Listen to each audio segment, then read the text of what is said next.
Whew. Let's go, Pitt. Let's go, Pitt. Let's go, Pitt. What up, what up, what up, what it do, everybody? I am TALK-IS-PITT, and you are tuning in to the #1 sports channel on YouTube that will eat, breathe, and shit everything Pitt. Well, ladies and gentlemen, this is your TALK-IS-PITT Pitt Panther halftime show. The Pittsburgh Panthers are currently up on the Miami Hurricanes 28-0. Now, it should be worse than this, but a couple of mistakes have cost us an even bigger lead. But I am 100% happy with how this game is being played. Slovis is looking like how he should have been looking like all year. The offensive line is protecting him. Slovis is making his reads. The defense is playing lights out. Of course, they're giving up a couple big run plays every now and again. But, hey, we are dominating the Miami Hurricanes, people, the team that is back. But apparently this year they forgot that memo. Hey, WVU Mountaineer, welcome to the stream. Thank you, thank you, thank you. We are dominating this game, definitely dominating this game on all aspects. Sacking the quarterback, interceptions. We've had 2 interceptions in this game so far, so actually 3 takeaways because we caused Miami's tight end to fumble, and their quarterbacks have thrown interceptions. We are definitely whooping Miami, John Waffle. So for those who are out there saying that our offense is so predictable, Miami can't stop it. And honestly, I've seen us run more predictable plays this game than we have all year. Oh, this is definitely great for the Pitt Panther program, especially beating a team like Miami. Somebody who, no matter how good we're doing, they always find a way to beat us. This year, hopefully this game keeps going the way it's going, knock on wood. Oh, man.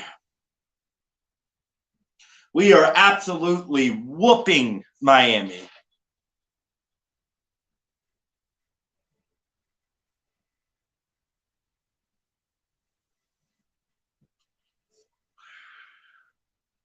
So let me get this straight, John Waffle. It's Frank Cignetti's fault, the reason why we lost to Georgia Tech, Louisville, and Tennessee. It's Frank Cignetti's fault, or what you're saying is it's Frank Cignetti's fault when Kedon Slovis doesn't make the reads he's supposed to. Or is it his fault when Kedon Slovis throws interceptions?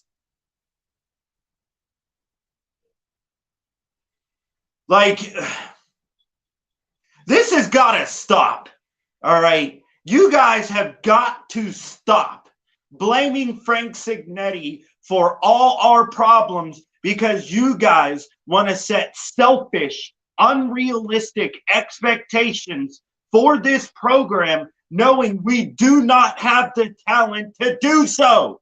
And yet you guys want to act like a bunch of dumb fucks, saying it's all his fault, it's this person's fault, it's that person's fault, we're losing this person or that person, blah, blah, blah. You're blaming everybody but one thing, and that's the team itself. The team itself has not played to the level they have been. Not to mention, John Waffle, every single fucking starter has been injured. Every single starter has been injured at least twice. Twice. No team, unless you're Alabama or Ohio State or even Michigan, can go down losing every single starter and still perform at a very high level. This is not that type of program. And because of that, you guys have set unrealistic expectations. And to be honest, I can't believe I'm going to say what I'm about to say, but you're all fucking retarded. If you seriously sit up there and say Frank Signetti is the problem because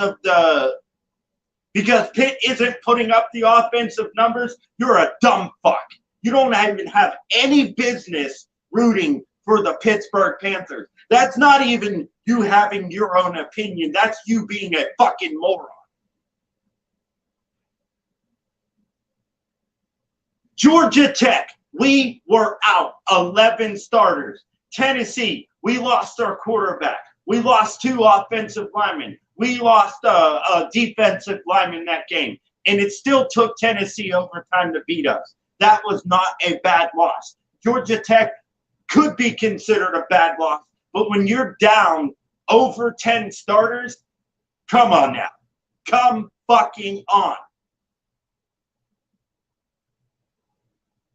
And as far as Louisville goes, Keaton Slovis cost us that game, throwing interceptions, not making his reads, okay? There's only so much a coach can do before you have to let your player go out there and execute the way they're supposed to. They're not doing that. Pitt has inconsistently executed. And what's funny is you guys complain his play calling is predictable, but it's the only thing that fucking works. Seriously, up until this game, we have not had a good pass game. Up until this game, Keaton Slovis could not make his reads. Up until this game, Keaton Slovis was a bad quarterback. We don't have Kenny Pickett. We don't have Jordan Addison. We don't have Shockey Jaquez-Louis. We don't have Lucas Krull. We don't have Tazier Mack. Okay? Not to mention, we lost 2 running backs to the portal who contributed last year. Okay?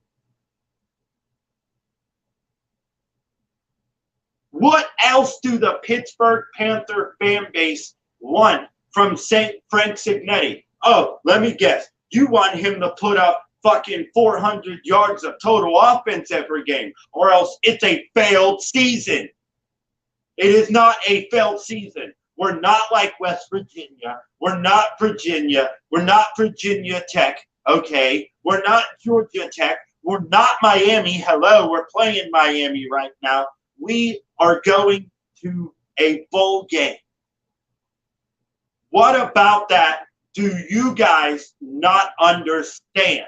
We could be winless this year with how Keaton Slovis is played. But are we winless? No, we have 7 wins. We have a chance to go 8-4, which is something we do not fucking do after a season like last year.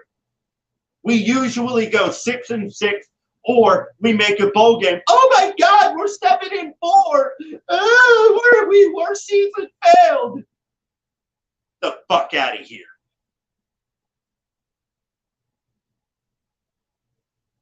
Damn. A lot of people thought Vanderbilt, mainly gold and blue dude, thought Vanderbilt was going to upset Tennessee. No, I did not think Tennessee was going to let their foot off the brake after losing to South Carolina and you know, not take care of business with Vanderbilt. I thought Tennessee would take care of business with Vanderbilt. And speaking of Tennessee, Tennessee has one of the worst defenses in the entire country. And yes, they beat us, but it took them overtime to beat us. And I know I should not have used the R word. I know I should not have used the R word. But I did, and I do not feel sorry about it. So if anybody wants to clip that, run my name through the mud, go fucking ahead. Oh, anyone can beat Miami, CJ. Middle Tennessee did it, you know. But my problem, CJ, is the unrealistic expectations the Pitt Panther fan base has set upon. And I would have never went off this rant if it wasn't for John Waffle and his bullshit take on Frank Signetti, like half the other Pitt Panther fans that are out there. You guys are so stuck on being miserable that even when we are doing good, not to the way you want it, but even when we are doing good enough to be beating a team like Miami, which historically we have not done that, you want to find something to complain about. Fucking ridiculous, guys. Ridiculous.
Well, John Waffle, if you seriously thought we underachieved, then I don't know what you're watching.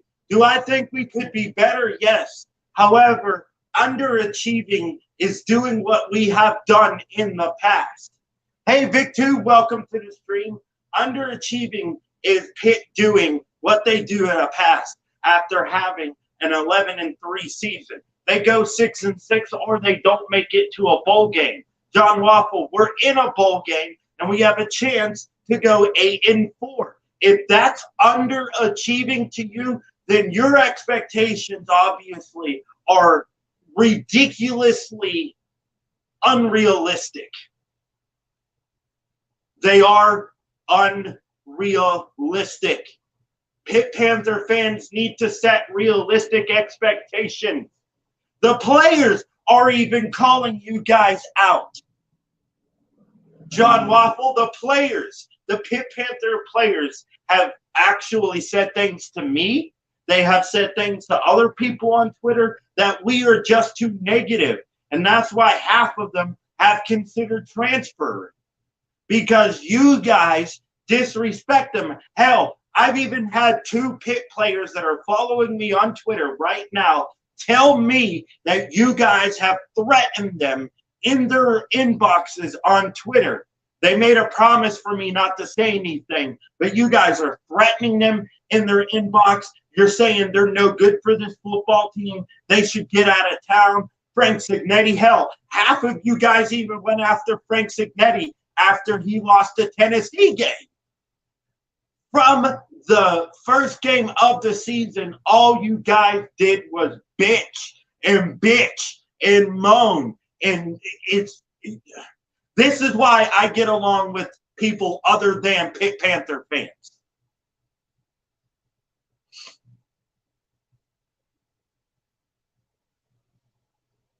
Exactly. Even West Virginia fans are telling you we did not underachieve.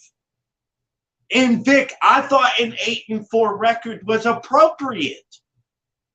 Vic, could you even agree that Pitt could be worse this year than what they are? Even with the ACC being as bad. Yeah, there is nothing wrong with being 8-4, considering that's not the type of team we are used to being. But anyway, guys, I'm gonna hop off here because halftime's over. I will see you guys next time.